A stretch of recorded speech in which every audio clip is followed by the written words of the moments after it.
Welcome, one and all, to another episode of Independent Thinkers. I'm your host, SP. And I'm doing. All right, doing so. On today's topic, we'll be talking about the crime situation in Jamaica. Yes, the crime situation, yet again, safety as it relates to Jamaican citizens. According to the Jamaica Constabulary Force, Jamaica has recorded over 300 murders since the start of the year. So we're Okay. basically averaging 100 murders per month. With statistics like that, it's fair to say that Jamaica is not a safe place. And as such, measures need to be put in place to protect our citizens, because I don't think that the police force or the government at that is doing a good job. I'm not going to bash anybody, but I don't think they're doing an adequate job, to say the least, because this crime thing is getting out of hand.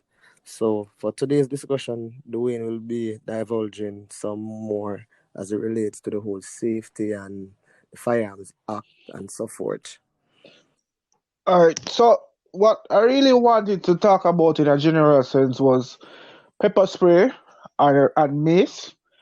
And why do we have so many red tapes as regards to acquiring a pepper spray, which is the base minimum tool that you need to protect yourself? Because, as we all know, it's one of the hardest things to get a firearm license in Jamaica because of all the circus and rigmarole, Politics. the politics, they have forgot you, forget it. So, Mm-hmm. in light of the whole violence against women situation that has been arising over the past few weeks, there's been an upsurge push for the need for a pepper spray for namely a female to protect herself. So I decided to do some digging and find out how does one acquire a pepper spray and what are the measures that you have to go through. Now, for most persons who are not too savvy with the law, the pepper spray and mace is actually an item that is under the Firearms Act of 1967, right? So that is the act that governs the use of pepper spray and mace, which is very surprising to think that something that could save your life and it's not really a lethal. You can classify it as a non-lethal item. But anyways, it's governed by the Firearms Act of 1967, right?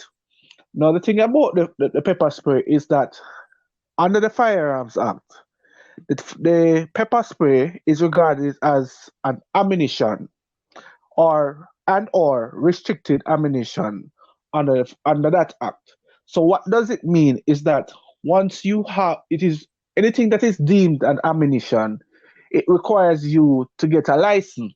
So Hold on, Dwayne.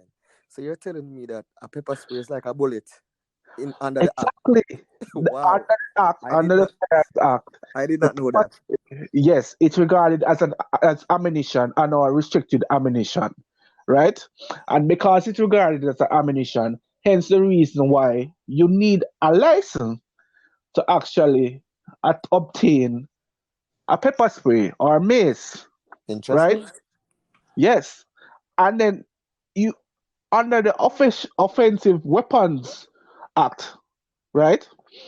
It states that it does not, in terms of offensive weapon, it does not include mace or pepper spray as an offensive weapon. So basically, the Offensive Weapon Act governs the use of what you call it no dangerous weapons such as guns, knife, anything that can be used to kill persons, right? That those are deemed offensive weapon, which are governed by the Offensive Weapons Act. However, the Offensive Weapon Act excludes mace or pepper spray. However, it is governed by the Firearms Act, which is very contradicting because if it's not an offensive weapon, right, why would it be labeled as an ammunition? And why do you need to go through the process. And the thing about it now is that you need to go through the process to apply for a license for pepper spray, like how you're applying for a gun. Really?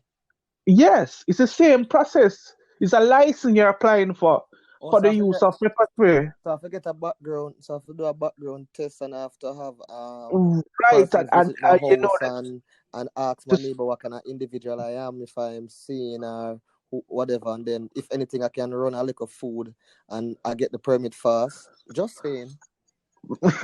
right.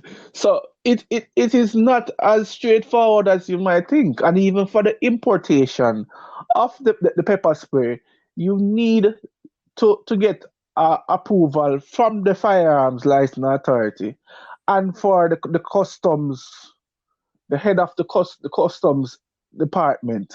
So let me ask you a question though. Let me ask you a question. Say if the